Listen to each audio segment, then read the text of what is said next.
Olá, pessoal, sejam bem-vindos a mais uma edição do nosso Guest Chef. Hoje nós temos o prazer imenso de trazer um profissional do nicho de IP, o sommelier. Daqui a pouco ele vai falar para vocês exatamente o que que o sommelier faz. Meu irmão, quem é você? Bom dia a todos. Bom dia, chefe. Bom dia. Bem, eu me chamo Wilson Maturino, sou sommelier já há um bom tempo, né? Exerço a profissão, né? E eu estive aqui a convite do chefe, né? Para passar um pouco como é a vida, o trabalho do sommelier, um pouquinho da nossa história também, né? Sim, isso é E importante. eu fiquei de começo meio assim tímido, mas resolvi vir aqui, né? Prestigiar o chefe para essa apresentação. Muito obrigado, eu fico lisonjeado com a sua presença aqui, por ter aceitado o nosso convite também. Obrigado, senhor. Muito bom. Como é que tá a sua vida? Tá tudo tranquilo? Acabei de chegar de férias, né? Olha, Restaurado, né? Para os desafios. Vamos aí, né? recuperou as energias? Recuperei as energias. Agora vamos trabalhar mais um pouco. É isso aí, isso é muito importante. Bom, ele vai falar um pouquinho da rotina né, que um sommelier tem no dia a dia de trabalho, os desafios. Então, aconselho vocês a pegar uma caderneta aí, porque vai ter aula hoje, ou não é? Não, nada demais. É o nosso trabalho, né? Nossa função.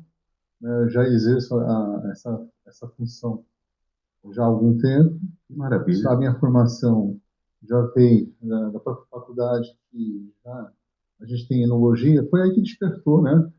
O pensamento em estudar, né, enologia. Então, eu parti para a ABS, né? Certo. Eu tenho a formação da ABS desde 2011, né? São 18 meses, né, para você se tornar um sommelier profissional. Não é fácil porque a gente tem vários módulos. Parece um tempo curto, né? Parece tempo curto, mas você tem é um curso barato. Para profissionais da área, a gente tem 50% de desconto, porém ainda é um valor muito alto. E lá se você não passar no módulo, você segue adiante. Certo.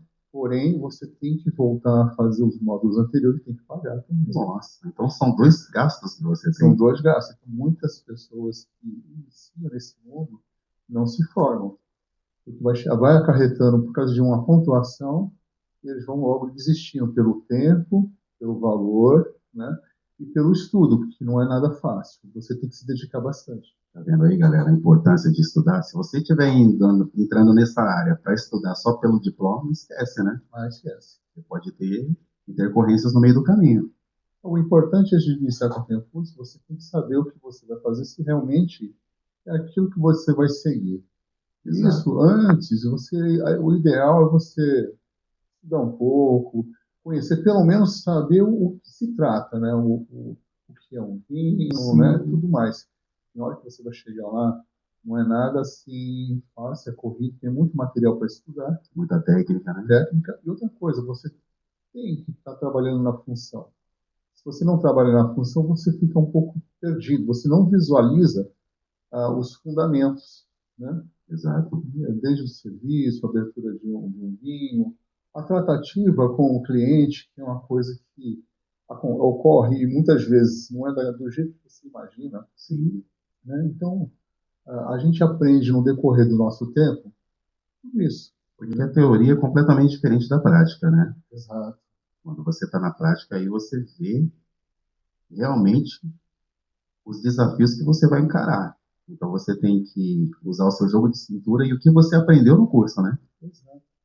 Na verdade, o sommelier, ele é um serviçal, né? Sim, Logicamente, ele trabalha com clientes bem sofisticados também, assim como os clientes mais simples que não têm conhecimento do vinho, mas querem aprender. E nós temos que estar ali para auxiliar. Então a gente exato. tem que ter muito amor, muito respeito pelo cliente, porque cada família que está lá, na hora que você chega até uma mesa, ou por ser chamado, ou por você estar lá, você já está invadindo a privacidade de cada um. Então você tem que ter muito respeito, saber como chegar, sorrir, ser simpático, Sim. né? E muitas vezes a gente tem que ter um jogo de cintura em certas situações. Então, o mais importante é fazer o momento dessas pessoas, né? Sim. E descobrir, o mais difícil é você descobrir, porque às vezes a pessoa, dentro daquele contexto, né, muitos pedem de algumas formas, a gente não pode também chegar a menosprezar o cliente. Ah, Às vezes não. ele vai chegar e falar, ah, eu quero um vinho mais docinho, quero um vinho mais suave. Então, dentro do conceito que aprendemos, a gente tem que saber, né, como agir nesse momento, Sim, oferecer e explicar, porque tem muitos vinhos que pode estar atendendo o paladar daquele cliente de maneira mais criteriosa dentro do que a sim, gente tem dentro da nossa sim, carta, né? sim. E o trabalho de sommelier, pelo que você está me trazendo, é uma forma sutil de educar o cliente a conhecer outros sabores, né? Exato. Isso a gente chegou a conversar muito, né, chefe? Sim, E o brasileiro agora ele passou a gostar muito de vinho, né? sim, Independente dessas épocas de frio, né? Agora é frio, calor, qualquer época, estão bebendo mais vinho, né? É lógico que no inverno a pedida grande são os vinhos tintos, mais encorpados, que são pratos mais fortes, né? Mas a gente pode beber vinho durante o ano todo, independente de a gente estar aqui no Brasil. Mas na Europa não. No Brasil a gente tem restaurantes interessantes, climatizado, com ar-condicionado, ou sim. mesmo numa piscina, na praia. Puxa vida, né? É, Eu faço algumas degustações de vinhos que são para lazer. sim, E imagino. aí eu educo os nossos clientes a isso mesmo também. Puxa vida, imagina em Ubatuba, por exemplo, não vou nem falar no hotel. Boa. Você vai para a praia, vai curtir um dia com a sua amada, ou Com a com a família. família, né? E você quer ter esse prazer. Não, a gente não tem apenas só cerveja, caipirinha. A gente tem a opção, de repente, de um espumante bem gostoso. Aí Exato. vamos imaginar, vamos colocar nossa mente lá em Ubatuba, aquele final de dia, aquele sol quente, né? Aquela Aquela brisa praia, gostosa. aquele mar salgado que você vai dar um mergulho, volta. Aí você, se você quiser, você pode tomar isso, somente o espumante. Se você quiser, você Sim. pode colocar lá umas frutas, uns queijinhos ali, né? E acompanhar também. Agora imagina, ó, de repente, aquele espumante fazendo aquela limpeza, você fala, deve estar salgado com aquele sabor É, maravilhoso, que né? limpa mesmo, E hein? você, nossa, é um prazer enorme. Isso acontece na piscina, as pessoas tomam um vinho branco, Sim. ou um rosé, ou um bom espumante. Não precisa ser um espumante muito sofisticado, mas precisa ser um espumante bem equilibrado que dê essa satisfação De qualidade, né? de qualidade, né? Então, eu acho muito interessante porque o vinho ele é muito versátil. Ah, eu mesmo ia adorar tirar essa onda na beira-mar, um espumante, uma tábuazinha de frio, umas frutas. É mó onda, cara. É. Ou fazer os seus pratos, né, acompanhando o próprio vinho que você vai beber, É, da gastronomia, sim. pode ser utilizado também branco, tinto. Olha aí que bacana. É isso aí, cara. É um universo que a gente não pode se limitar. Tem muita gente que tem crenças limitantes, igual você disse, que vinho só deve se tomar somente na noite, no dia de frio, né? Então é importante você trazer esse assunto e vai abrir a mente da galera, né? Eu nunca segui esse efeito manada. Se eu não parar de tomar o vinho, tomo a qualquer momento, qualquer horário, para mim não tem problema. Pois é, e o vinho, muitas pessoas, quando a gente vai oferecer, não, eu não bebo álcool. Tudo bem, o vinho é uma bebida fermentada da própria uva, e não é colocado álcool, ela se transforma no álcool. As pessoas consomem esses açúcares para transformar em álcool, porque é um processo natural dele. Então, ele, aqui no Brasil, ele é considerado como bebida alcoólica. Lá fora, ele é alimento funcional, Certo? né? Então, basicamente, ele tem muitos ácidos que contribuem para a saúde da gente, além do resveratrol, né, que é uma substância antioxidante Sim. e muitas outras, né?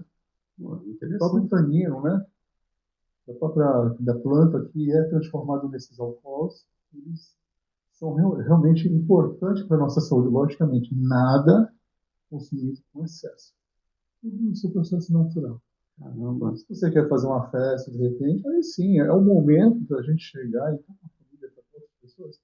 Pode até uma vez que outra fazer um excesso, não há problema. Mas é uma bebida que a gente pode consumir todos os dias, com uma taça, né?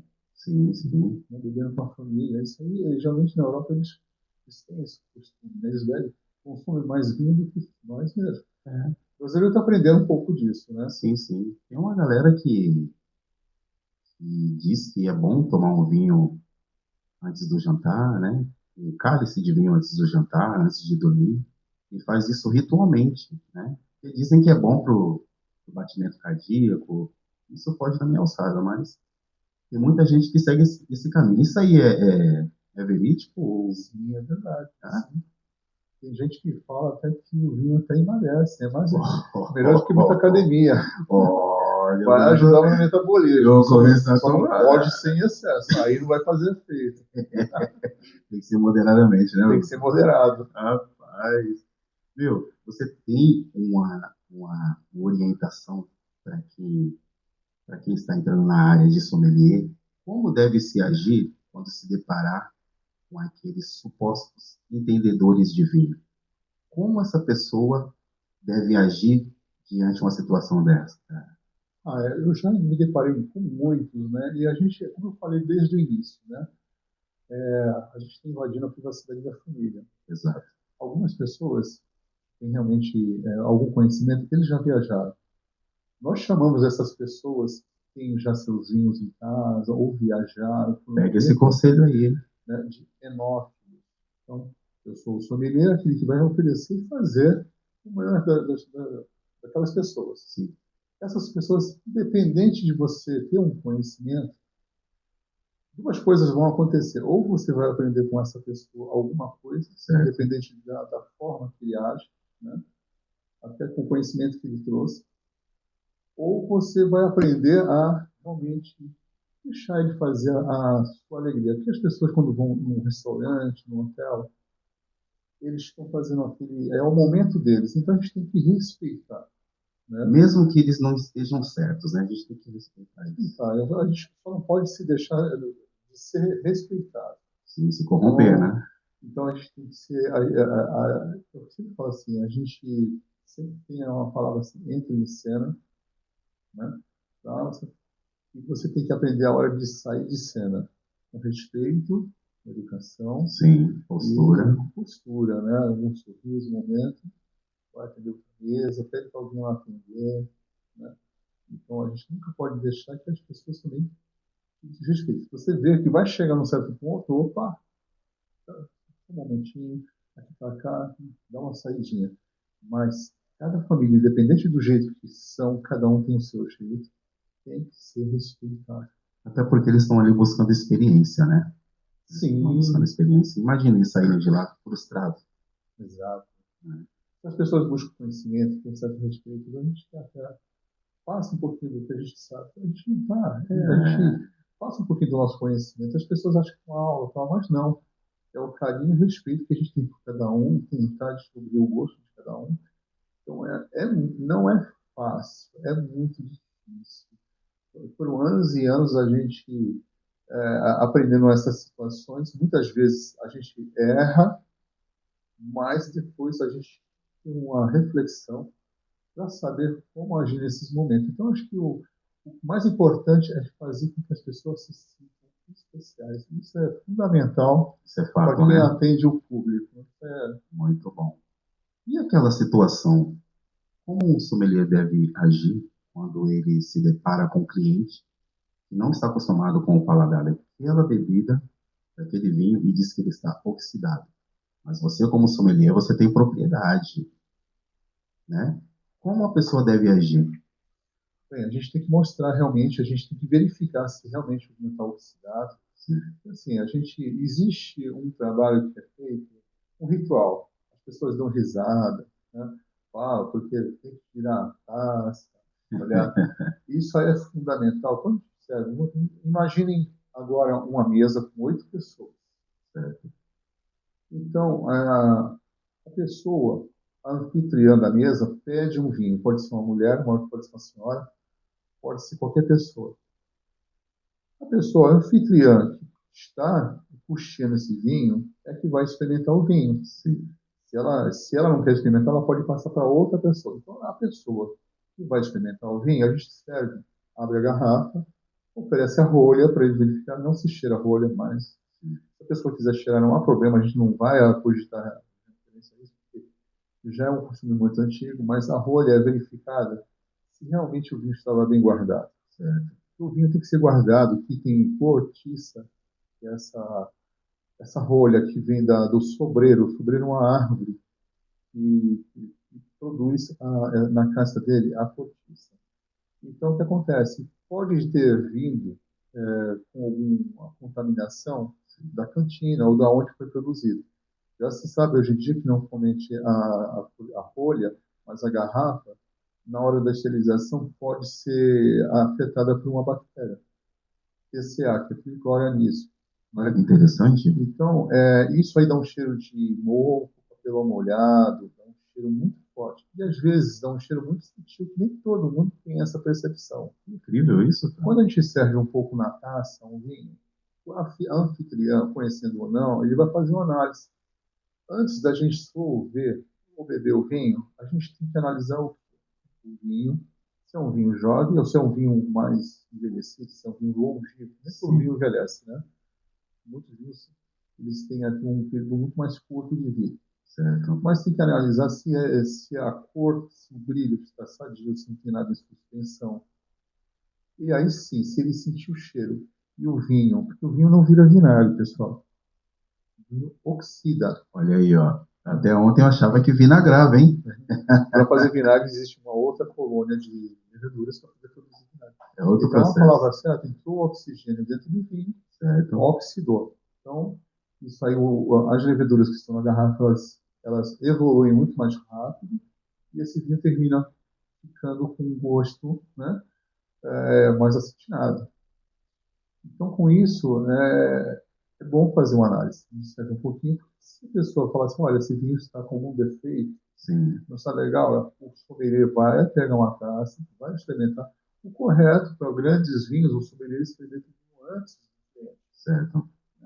Uma taça para depois fazer o mesmo serviço.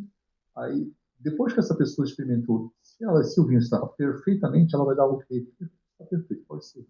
A gente vai servir todas as outras pessoas, as senhoras mais velhas, os senhores, as senhoras e os senhores por último. Tem uma hierarquia, né? Uma hierarquia. E por último, não pode esquecer de servir a taça da anfitriã. Sim.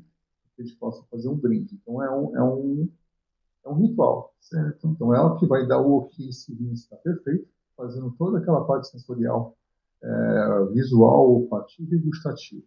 Se o visual está ok, se o olfativo está perfeito, aí sim ela vai saber. Vocês imaginem a gente servir a taça de todos na mesa, sim, e o vinho não está com algum defeito. Não é somente o Beaujolais, existem vários outros, né, fatores, defeitos, né? fatores que podem acarretar um defeito, né, do vinho. Né? Isso já não somente da armazenação, mas sim também que vem da própria vinícola, aquele lote que pode estar contaminado com essa bactéria que nós falamos agora há pouco. Sim, e isso que é importante, né? A questão da degustação que o sommelier faz antes, até para ter propriedade, para não passar essa situação, né? Sim. Muito interessante isso, cara. Tem muitos clientes que trazem o próprio vinho de casa e pede. O sommelier, isso é legal, porque a gente também experimenta um pouquinho de diferente, né? Diferentes, né? Isso é interessante. Uma curiosidade que você falou, eu estava prestando atenção agora, da galera também, de que o vinho ele tem um certo tempo de vida. Diziam para mim que o vinho, quanto mais velho, mais antigo, ele fica bom. Então isso aí é mito? Hoje em dia, a gente tem vinhos de vários estilos, né? Certo. Então a gente pensa muito bem. Tem muitos produtores que produzem vinhos bons, né? Mas não são longevos. É uma produção muito mais rápida, certo? Mas para o consumo rápido, né? Do cliente. Então alguns desses vinhos, se passar muito tempo, eles vão perder um pouquinho. Né? Não é que eles vão estragar, vai virar vinagre. Pode acontecer de oxidar sim. Perde as propriedades, né? Perde as propriedades. Pode perceber que a gente compra vinhos que tem lugares guardados e armazenados. Todo mundo mexe. Você compra até nos alguns supermercados que não tem aquela adega climatizada, guardada, independente disso, né? Então, vinho que todo mundo mexe, volta lá, e tudo o mesmo sabor. Sim. Além de são vinhos a gente chama de corrente, né? Que vinho que é colocado, produzido em uma quantidade muito grande, certo? Então, são vinhos que eles não têm aquelas não vai mostrar grandes valores, né, deles, né? Mas são vinhos que são consumidos porque as pessoas veem que Vai são, consumir veem que são rápido, né? vinhos, estão enxergando lá que está na prateleira, tem um custo bom para Benefício, né? levar, eu consigo pagar esse vinho. Sim. Então, isso aí faz alegria, né? Uhum. Mas quando eles partem para um vinho que é bem elaborado, é um grande produtor, tem um belíssimo terroir e tem um critério de produção para fazer um vinho de renome, tem um custo mais alto, porque o Sim. próprio produtor ele termina levando muito mais tempo, né?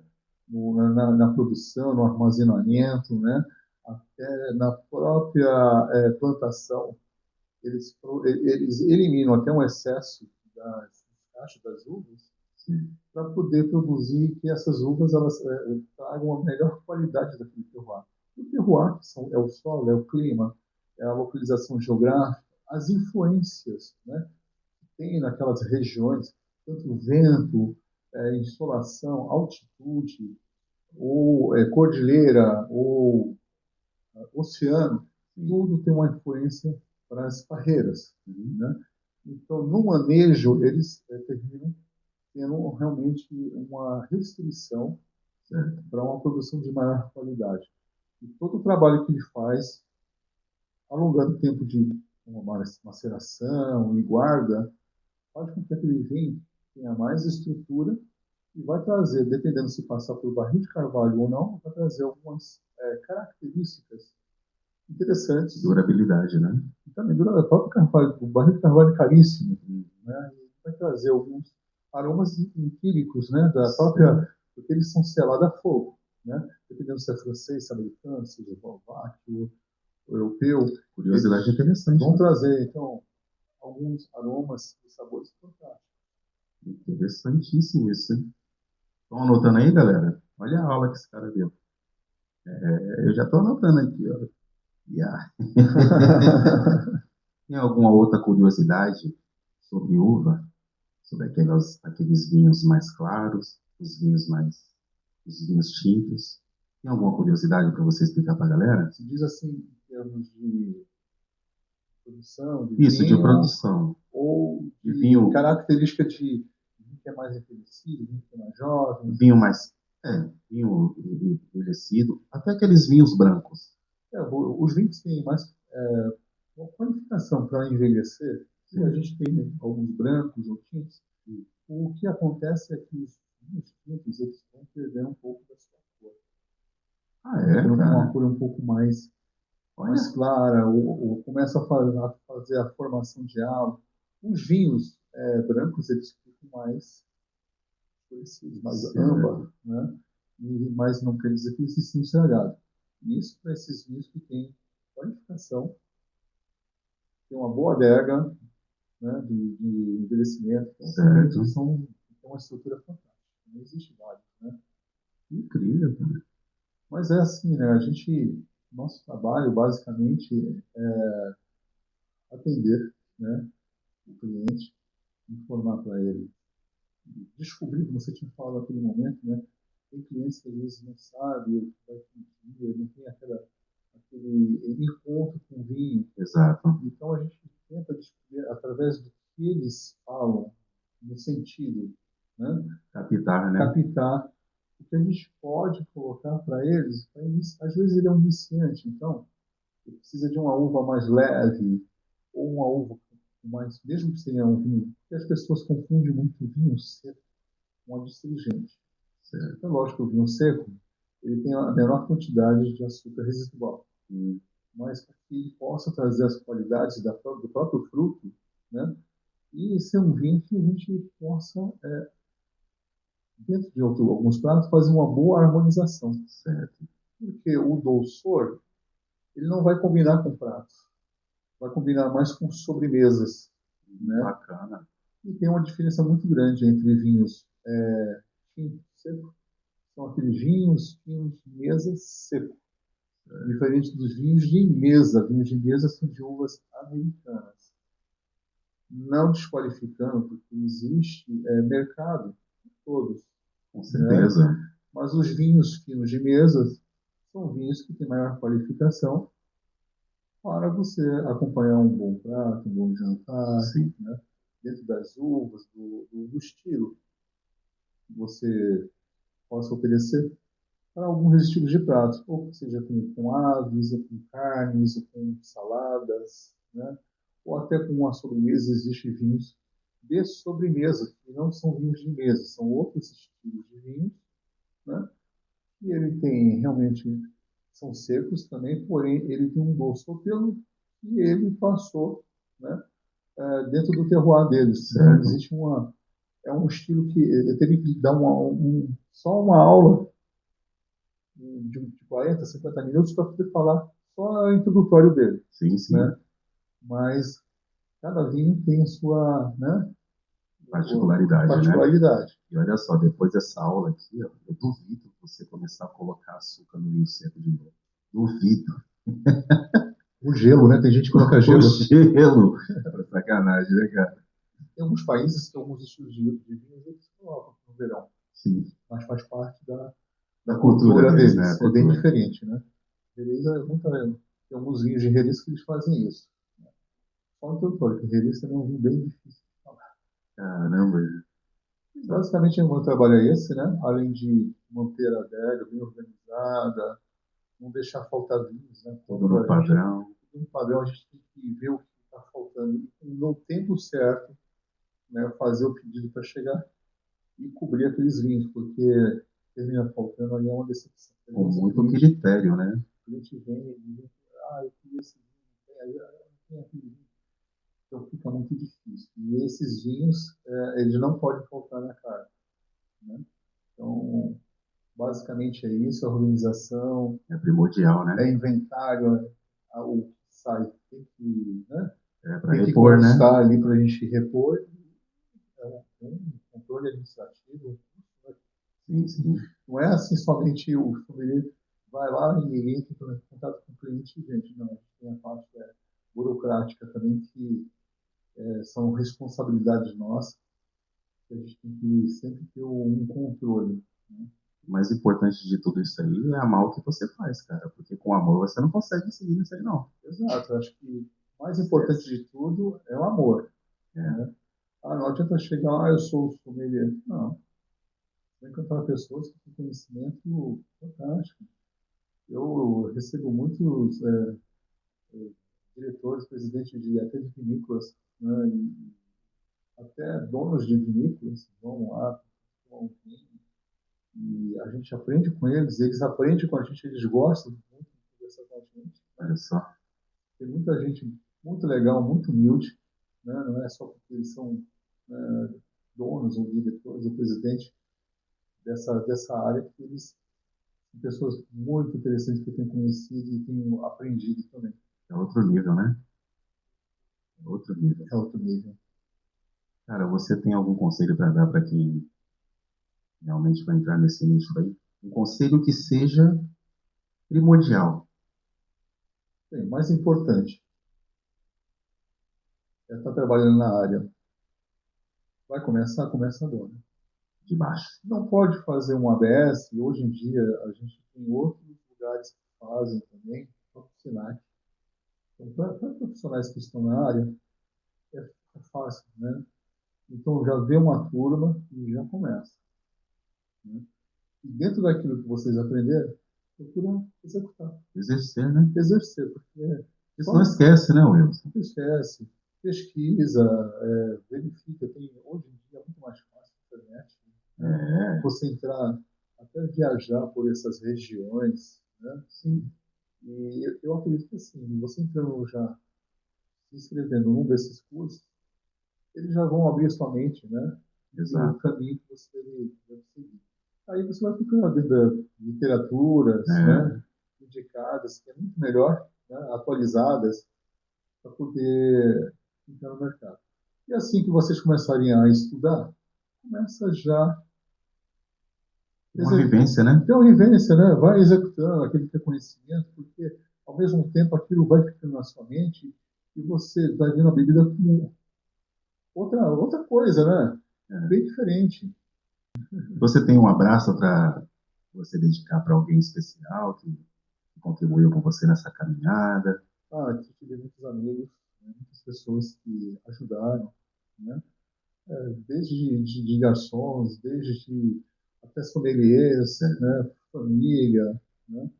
Eu sempre espelhei. Quando eu comecei a estudar enologia, né, tinha um grande sommelier que ainda ele é vivo, ele exerce, ele não é tão conhecido assim, mas ele, quer dizer, ele é muito conhecido. Demais. É que hoje em dia tem muitos sommeliers que têm participado de grandes encontros, até concursos nacionais e internacionais, termina até deixando de lado aquelas grandes figuras que contribuíram para isso, que era o Manuel Beas, hoje em dia tem o Jean Tartari, são grandes sommeliers, né?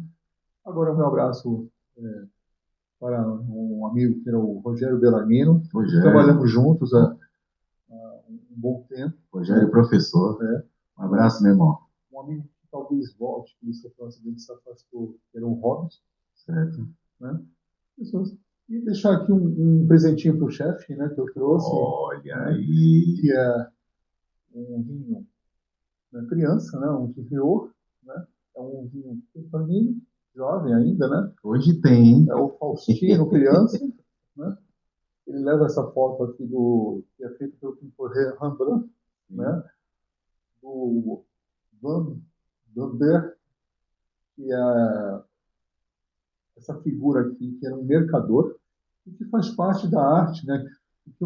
Esse Faustino, esse vinhedo que fazia a arte da pintura e a arte, né? Certo.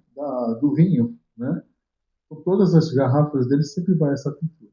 E não tem nada a ver com esse padrão, né? Esse padrão. Além da aula, filho, hoje eu vou tomar um cálice. Esse aí, no mínimo, para ser uma criança, tem que ser 2 anos, né, de produção. Esse acho que é 14 meses na garrafa, e no restante ele descansa. Barril de carvalho, né? Descansa em barril de carvalho, e o restante ele descansa na garrafa. Gugu Gaga. Meu irmão, muito obrigado. Obrigado. Cara. Só tenho a agradecer você ter aceitado o nosso convite. De falar um pouquinho sobre essa área. Para mim é um prazer. Né? Obrigado pelo presente. Vou demorar uns dias ainda. Talvez eu abra hoje, eu não sei. Vou ver. Obrigado mais uma vez por você ter vindo. Obrigado por ter passado esse know-how amplo para essa galera. Para mim também, né? Porque tinha muita coisa que eu não sabia. Eu acredito que você exortou muita gente que estava com os olhos vendados sobre essa questão de vinho. Muito obrigado. Espero que você volte mais vezes aí. Quem sabe, né? Para poder falar outras pautas, outras questões também, né? Porque esse é um trabalho muito amplo, né? Muito obrigado, meu irmão. Obrigado. Até a próxima.